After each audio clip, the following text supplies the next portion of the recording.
Supreme court के फैसले के बाद बीजेपी और कांग्रेस की भी प्रतिक्रियाएं सामने आई हैं। कांग्रेस का कहना है कि जिन 4 जजों ने नोटबंदी की प्रक्रिया को सही ठहराया है, उन 4 जजों ने नोटबंदी के परिणाम पर टिप्पणी नहीं की। वहीं बीजेपी ने फैसले को अहम बताते हुए नोटबंदी का बचाव किया है। ये फैसला 4-1 का फैसला था। एक माननीय जस्टिस ने डिसेंटिंग नोट भी अपना, एक विरोध भी अपना दर्ज किया। फैसले में नोटबंदी के फैसले की जो प्रक्रिया है उसको सही ठहराया गया है। फैसले के ऊपर या फैसले के जो नतीजे निकले उस पर कोई चर्चा नहीं की, उस पर कोई निर्णय नहीं दिया। जो 1934 का आरबीआई एक्ट है उसका सेक्शन 26(2) यह फैसला सिर्फ उस पर केंद्रित था कि उसकी कोई अवहेलना नहीं हुई, उसका पालन हुआ गया।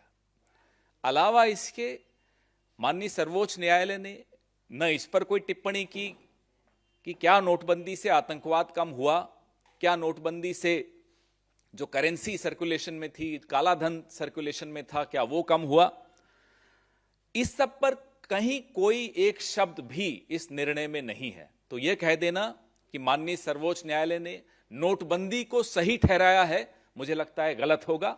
नोटबंदी के फैसले की प्रक्रिया को सही ठहराया है, फैसले पर कोई टिप्पणी माननीय सर्वोच्च न्यायालय ने। पूरी नीति टेरर फंडिंग, फेक करेंसी को रोकने के लिए और आपके money laundering etcetera, black marketing को रोकने के लिए की गई थी और यह उद्देश्य सही है और गवर्नमेंट ये पॉलिसी डिसीजन ले सकती है, उसको लेने का अधिकार है।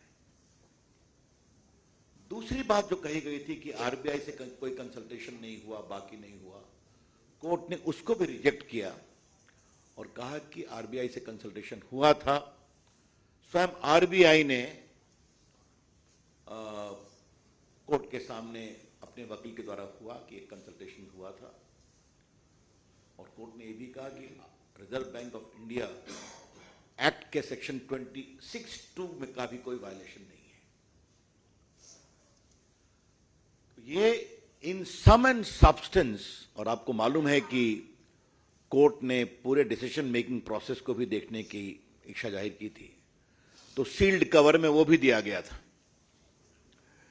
इसका मतलब यह हुआ कि कोर्ट ने पूरे डिसीजन मेकिंग प्रोसेस को सही पाया।